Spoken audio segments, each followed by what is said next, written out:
नमस्कार, मी आकांक्षा. अमृत मंथन बाय आकांक्षा या माझ्या युट्यूब चॅनलच्या ग्रंथोपजीवीये या सिरीजच्या आजच्या भागामध्ये आपणा सर्वांचं सहर्ष स्वागत.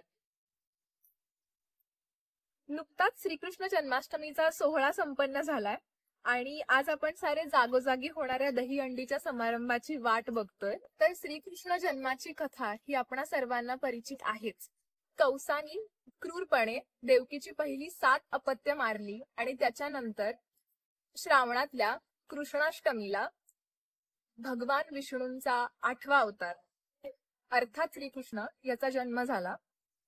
कंसाच्या कारागृहामध्येच भगवान श्रीकृष्णांचा जन्म झाला आणि की त्याच्यामुळे सगळे त्यांचा जन्म झाल्यानंतर सगळे जे काही कारागृहाचे पहारेकरी होते तर ते सगळे मूर्छित झाले आणि कारागृहाची दारं सुद्धा उघडली गेली आणि भल्या पावसामध्ये यमुनेला आलेल्या पुरामध्येही वसुदेवांनी त्याला टोपलीमध्ये घातलं आणि त्याच्या पायाच्या स्पर्शाने यमुना दुभंगली आणि असा प्रवास करून ते नंदाच्या घरी गोकुळामध्ये श्रीकृष्णाला सुखरूप घेऊन पोहोचले. अशी त्यांच्या जन्माची कहाणी आहे.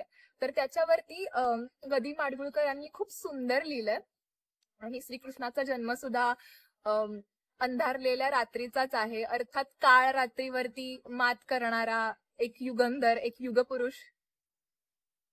तर गदी माडगुळकर यांनी असं लिहिलंय, तम मावळले तेज फाकले, 4च डोळे दिपून झाकले, अरूप रूपी उभे ठाकले, देव दुधुंबी उधळू लागल्या, मंजुळ स्वरमाला, अजन्मा जन्मासी आला, कारागारी अंधकारी कृष्ण जन्म झाला, अजन्मा जन्मासी आला.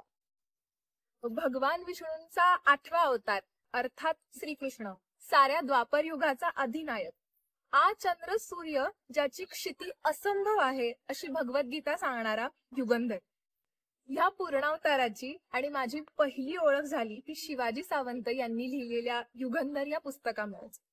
आणि अनादी अनंत पसरलेल्या या आकाशाप्रमाणेच भासणाऱ्या निळ्याशार आणि अमित श्रीकृष्णाचं अप्रूप वाटलं आणि जिज्ञासा सुरू.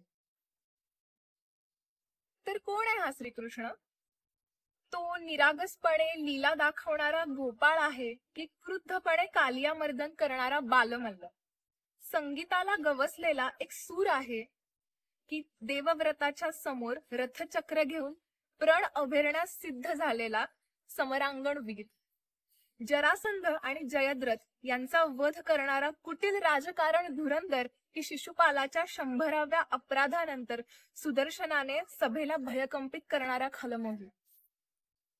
सुदाम्यावर प्रीतवर्षाव करणारा जीवाचा मैत्र की निर्भीडपणे नातलगांवर शस्त्र उगारण्याचे ज्ञान देणारा धर्मानुग्रही?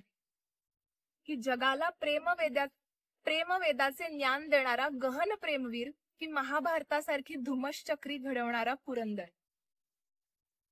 हा श्रीकृष्ण नक्की कोण आहे हे आकळणं कोणालाच शक्य नाही, अगदी कोणालाच. कालचक्रावर विराजित व्यासांना सुद्धा.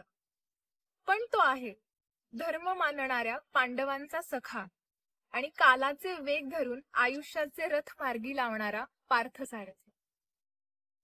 आपल्या युगंधर या पुस्तकाच्या आचमनामध्ये शिवाजी सावंत असं लिहितात की श्रीकृष्णाच्या या प्रदीर्घ जीवनातील अगदी जन्माच्या क्षणापासून असा एकही दिवस व क्षण जात नाही की ज्याच्या साक्षीनं काही ना काही घडत नाही. श्रीकृष्ण ही सर्वार्थानं जीवन घडविणारी विभूती आहे. त्याचा सर्वात मोठा गुणधर्म आहे तो हा की असं घडविण्यासाठी जिथं जिथं म्हणून जीवन बिघडवणाऱ्या दुष्ट व अशीव शक्ती आडव्या आल्या त्या त्यानं चाणाक्ष दूरदृष्टीच्या बुद्धियोगानं प्रथम अचूक हेरल्या, मग विलंब न लावता त्या समूळ निपटून काढल्या वेगवेगळ्या बुद्धिकुशल मार्गांनी.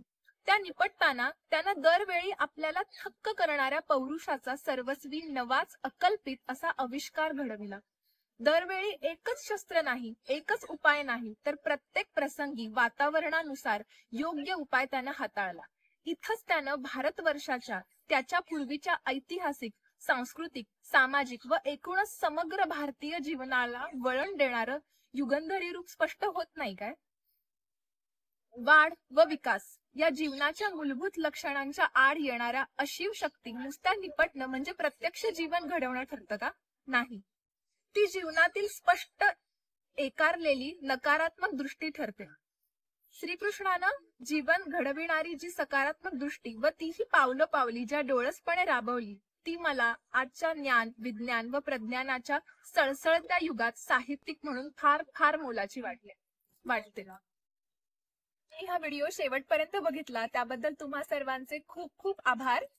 व्हिडिओ कसा वाटला ते कमेंट सेक्शन मध्ये नक्की सांगा. व्हिडिओला लाईक करा, तुमच्या फ्रेंड्स मध्ये शेअर करा आणि अमृत मंथन बाय आकांक्षा या माझ्या चॅनलला सबस्क्राईब करा. आणि शिवाजी सावंतांची इतर पुस्तकं पण डिस्क्रिप्शन बॉक्स मध्ये लिहीन, ती सुद्धा नक्की वाचा. आणि पुढच्या व्हिडिओ पर्यंत बाय.